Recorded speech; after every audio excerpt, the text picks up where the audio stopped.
you have to do is ask my father, who literally was shot in the Orangeburg Massacre, right? Who helped found SNCC, who marched with Marion Barry and Stokely Carmichael and Martin Luther King, and the list goes on and on and on. And he will tell you today that he feels like this country's at 1954.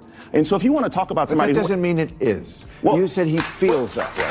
That's ridiculous. Boy, he's really, I mean, it's a good strategy. Like, while the Democrats are getting all this bad publicity, just shut up. He doesn't usually do something that smart. It's like that scene. Right? It's giving crash and burn. Barry Sellers walked in with that smug CNN swagger, thinking he could corner Ben Shapiro with the usual buzzwords, but Maher wasn't having it. Instead of backing him up, Bill Maher pulled the rug out from under him. With that classic eye-roll energy and a dose of reality. You could almost hear the record scratch. Sellers tried to spin the usual narrative, but when Ben hit back with facts and Maher chimed in with logic, game over. It wasn't just a debate, it was a dismantling. And the best part? CNN couldn't cut to commercial.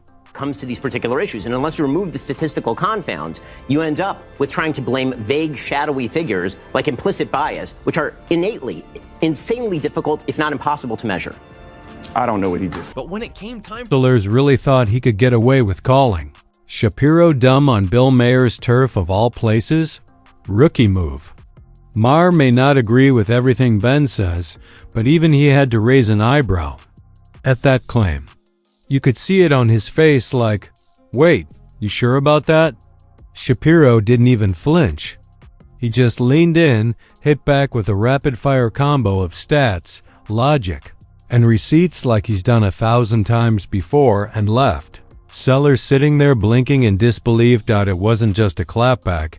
It was a full-on masterclass. In my father, who literally was shot in the Orangeburg Massacre, right? Who helped found SNCC, who marched with Marion Barry and Stokely Carmichael and Martin Luther King, and the list goes on and on and on. And he will tell you today that he feels like this country's at 1954.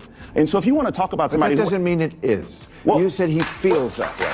That's ridiculous. It is. Come on. But you see what I'm... This was the kind of moment you can't fake or spin. Sellers came in with attitude, but Shapiro came in with ammo. The second that first fact check hit, you could feel the wind leave the sails on Sellers' whole argument. And Maher? He just sat back, letting it unfold like he knew exactly how it was gonna go.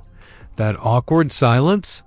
Yeah, that was the sound of Sellers realizing he brought CNN vibes to a logic battle. The crowd went from polite nods to raised eyebrows. Real quick.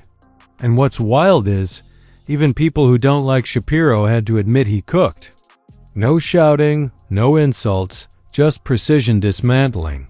Sellers got a mic, but Shapiro got the moment. To believe that you understand what the experience is to be... I have to object to that. But you just said I cannot talk about it because I am not part of a group. I am a sentient human being. You're right. There's two ways you cannot understand something. One is to be too far from it. We're too far from it. We can't see like you can. One is to be too close to something. And then sometimes you can't see it accurately either. Still, Shapiro wasn't being dramatic or dodging. He was just asking for facts and clarity. But the moment he did, Sellers started acting like that was some kind of offense. Everything suddenly became about vague terms like implicit bias with no real backup. Shapiro tried to bring structure to the conversation, and instead of engaging, he got attitude and eye rolls. It's wild he's the one actually diving into the issue while others just toss blame into the air. At some point, we've got to ask, since when did asking for evidence become a problem? Good strategy. Like, while the Democrats are getting all this bad publicity, just shut up. He doesn't usually do something that smart. It's like that scene. Rising Maher said that? Not really. He's been calling out this stuff for a while.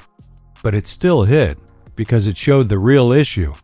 Feelings are being treated like facts. Say you feel something, and suddenly it's untouchable, no questions allowed. And if you do ask, you're labeled hateful or out of touch. It's like common sense isn't allowed anymore. You and I have had what be so many times about the co-opting of the word woke. And the fact that the right somehow has made it a dirty word. To be woke is a word that came out of the African American community, and it was about being acknowledging social justice inequities, acknowledging people suffering. It is not a bad thing to care about other people, to care about the sufferings of others, and to act upon it.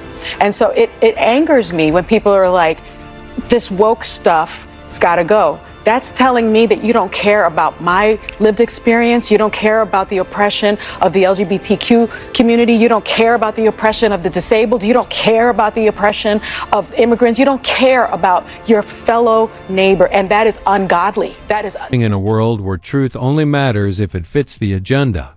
The idea that you can't speak on racism unless you've lived it is absurd by that logic. No one can talk about poverty unless they've been homeless. Feelings don't equal facts. People like Barry Sellers, Joy Reid, and Sonny Hostin don't want real conversations. They want division. It's about power, not progress.